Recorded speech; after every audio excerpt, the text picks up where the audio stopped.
साथियों, देश के प्रधानमंत्री ने वायदा किया था कि हर व्यक्ति के खाते में 15-15 लाख रुपया जमा कराएंगे और ये कहा था कि कांग्रेस के राज के अंदर जो पैसा इस देश से लूट करके विदेश के बैंकों में जमा कराया है उसको वापस लाएंगे और हर व्यक्ति के खाते में 15-15 लाख दे देंगे। 10 वर्ष बीत गए। मैं हरियाणा प्रदेश के 2000 से ज्यादा गांव में जाकर के आया। मैंने 4200 किलोमीटर से ज्यादा की पैदल यात्रा करी। परिवर्तन यात्रा के नाम से हरियाणा के 90 विधानसभा क्षेत्र नापने का काम किया। मैंने खुल के लोगों से पूछा था कि 15 लाख आया कि नहीं आया। सबने एक ही बात कही कि एक नया पैसा भी नहीं दिया, केवल हमें बरगड़ाया गया। आप दोनों जिलों के कार्यकर्ता साथी बैठे हो, आपके किसी के गांव में 15-15 लाख मिले कि नहीं मिले?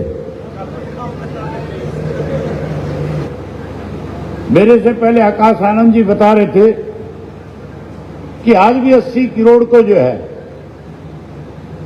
राशन के नाम पे बरगड़ा रही है भाजपा।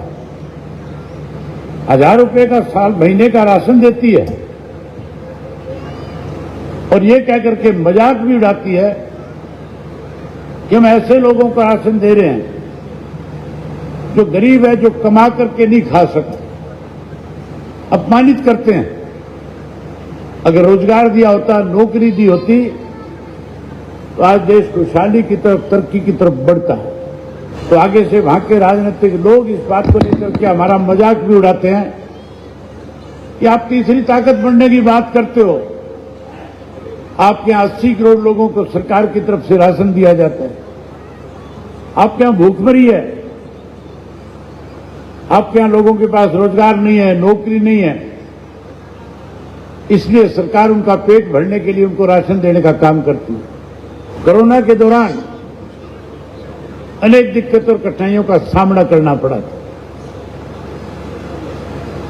साथियों, देने की बजाय थाली बजवाई, ताली बजवाई, दीपक जलवाए, पता नहीं क्या क्या हमारे से करवाया, लेकिन सुविधा के नाम के ऊपर हमें हर चीज से वंचित रखा, परेशान किया। बीजेपी के राज में महंगाई बढ़ी, भ्रष्टाचार बढ़ा, कानून व्यवस्था खत्म होगी। ये जो गठबंधन है ये नेचुरल है। ये गठबंधन कोई इस बात को लेकर के नहीं है कि हमने प्रदेश में सत्ता हासिल करनी है। इस गठबंधन के अपने मायने हैं। ये मजदूर और किसान का गठबंधन है। जिस मजदूर और किसान को लगातार कांग्रेस और भारतीय जनता पार्टी ने बांटने का काम किया,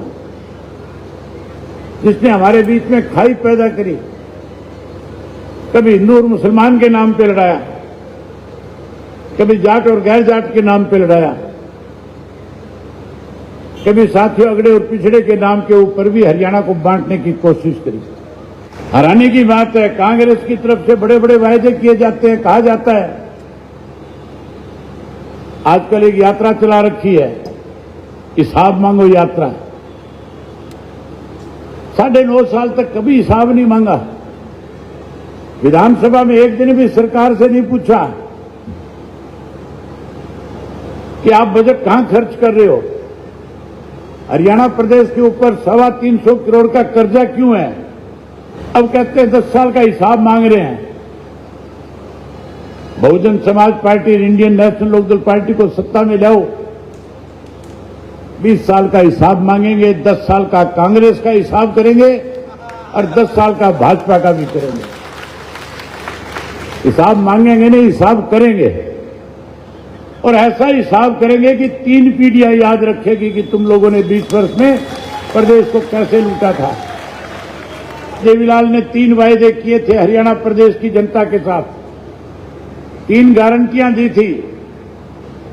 पहली गारंटी थी कि सरकार बनने के बाद हर बुजुर्ग को सम्मान के रूप में 100 रुपया पेंशन देकर के उसका मान सम्मान बढ़ाऊंगा। दूसरा वायदा चौधरी देवीलाल का था कि किसान का, मजदूर का, कमेरे का, छोटे दुकानदार का 10-10 हजार रुपए तक का कर्जा माफ करूंगा। तीसरा वायदा था गरीब लोगों के साथ जिनकी बेटियों की शादी में दिक्कत और कठिनाई आती थी, कहा था 5100 रुपए कन्यादान के दूंगा। ये 3 वायदे किए थे। बंसीलाल मुख्यमंत्री था, कहा करता था नहीं वायदे पूरे हो सकते, सरकारी खजाने से पैसा नहीं दिया जा सकता। ये भी कहता था चौधरी देवीलाल बहका रहे हैं। चौधरी देवीलाल ने कहा कि बहकाने की बात नहीं, सरकार बनने के बाद कानून बनाऊंगा और अपने प्रिंसिपल सेक्रेटरी को कहूंगा कैबिनेट की बैठक में लिख करके लेकर के आओ, 100 रुपया माहवार पेंशन, 10,000 का कर्जा माफ, 5100 रुपया कन्यादान का, और नीचे दस्तखत कर दूंगा देवीलाल, और उसी दिन से कानून बन जाएगा।